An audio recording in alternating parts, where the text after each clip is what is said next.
أعوذ بالله من الشيطان الرجيم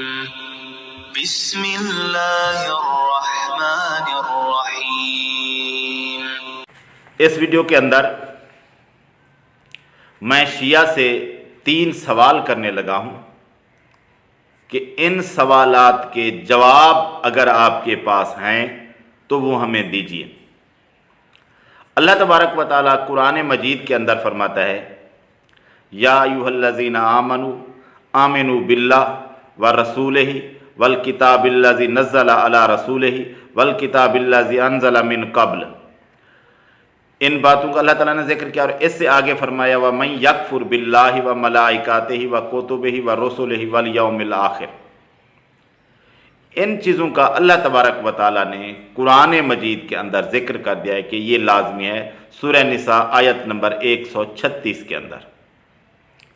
اللہ تبارک و تعالیٰ نے ان چیزوں پر ایمان لانا لازم قرار دے دیا۔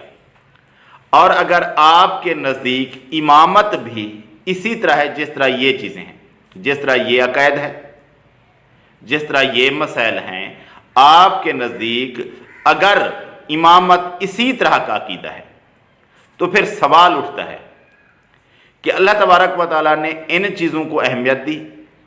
اور ان کا ذکر قرآن مجید کے اندر وضاحت سے کر دیا۔ الگ الگ بھی قرآن مجید کے اندر ان عقائد کا کافی جگہ پر ذکر ہے، اور اگر آپ کے کہنے کے مطابق امامت بھی اسی طرح کا عقیدہ ہے، اس کو بھی اسی طرح ماننا چاہیے، تو لازمی بات ہے اگر اسی طرح کا عقیدہ ہے تو اس کا ذکر بھی لازمی طور پر قرآن مجید کے اندر موجود ہوگا اگر اسی طرح کا عقیدہ ہے، کیونکہ اللہ تبارک و تعالیٰ نے ان عقائد کو واضح طور پر وضاحت کے ساتھ قرآن مجید پر کافی جگہ پر بیان کیا ہے۔ اور اگر امامت اسی طرح کا عقیدہ ہے تو امامت اللہ تبارک و تعالیٰ نے قرآن مجید میں کس جگہ پر بیان کی ہے؟ آپ پھر یہ نہ کہنا کہ اللہ تبارک و تعالیٰ نے ابراہیم علیہ السلام کو کہا کہ میں تمہیں امام بناتا ہوں اور باقی انبیاء کو امام کہا، وہ تو نبی تھے۔ نبوت، رسالت، امامت، یہ امامت جو چیز ہے یہ اسی کے ساتھ ہے، نبوت رسالت کے ساتھ۔ اس سے ہٹ کر الگ امامت نام کی کوئی چیز اگر ہے تو اللہ تبارک و تعالیٰ نے قرآن مجید میں مسلمانوں سے، اس امت سے کہاں کہا ہے کہ تم اس پر بھی ایمان لے آؤ؟ آیت نمبر 136 کے اندر سورہ نساء میں باقی چیزوں پر اللہ تبارک و تعالیٰ نے ایمان لانے کا حکم دیا ہے، اس کا کہاں حکم دیا ہے وہ آیت ہمیں ذرا دکھا دیں کہ قرآن مجید میں جہاں ذکر ہو کہ امامت پر تم ایمان لے آؤ۔ سوال نمبر 1 یہ ہو گیا۔ سوال نمبر 2 یہ ہے کہ اگر آپ کہتے ہیں کہ اس طرح کا ذکر قرآن مجید کے اندر نہیں ہے، قرآن مجید میں اس طرح کی کوئی آیت نہیں ہے، تو پھر اس کا کیا مطلب بنتا ہے کہ کیا اللہ تبارک و تعالیٰ نے اس مسئلہ کو، اس عقیدہ کو اتنی اہمیت نہیں دی؟ کیا اللہ تعالیٰ نے اس مسئلہ کو، اس عقیدہ کو اتنی اہمیت نہیں دی کہ اس کا ذکر قرآن مجید کے اندر کرے؟ یہ میرا دوسرا سوال ہے۔ آپ بتائیں کہ اللہ تعالیٰ کے نزدیک یہ مسئلہ، یہ عقیدہ اتنی اہم کیوں نہیں تھا کہ اس نے قرآن مجید کے اندر اس کا ذکر نہیں کیا؟ سوال نمبر 3، اگر آپ کہتے ہیں کہ اللہ تبارک و تعالیٰ کے نزدیک یہ مسئلہ اتنی اہم نہیں تھا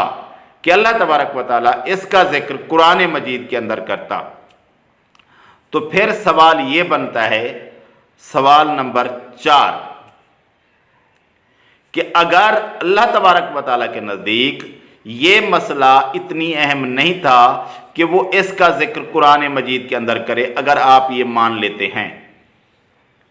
اگر آپ کہتے ہیں کہ نہیں اہم تھا تو پھر قرآن مجید میں ذکر لکھا ہے، اور اگر آپ کہتے ہیں کہ اہم نہیں تھا اتنی کہ اللہ تعالیٰ اس کے ذکر قرآن مجید کے اندر کرے،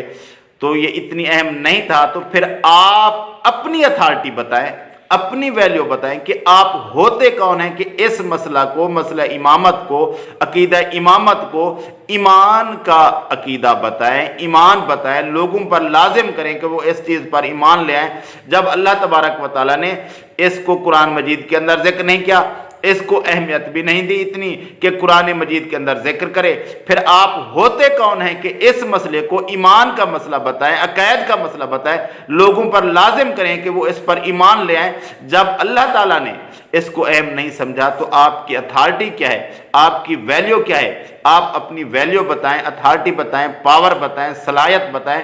اپنی بات بتائیں کہ آپ ہیں کون جو اس مسئلے کو اتنی اہمیت دیتے ہیں۔ آپ اپنے بارے میں بتائیں، آپ کی کیا اتھارٹی ہے کہ آپ اس مسئلہ امامت کو، عقیدہ امامت کو عقائد میں شامل کر رہے ہیں۔ تیسرا سوال یہ ہے کہ آپ اپنی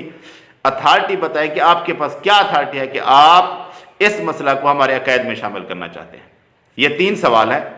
اگر ہیں کسی شیعہ کے پاس تو وہ ان کے جواب ہمیں مہیا کرے۔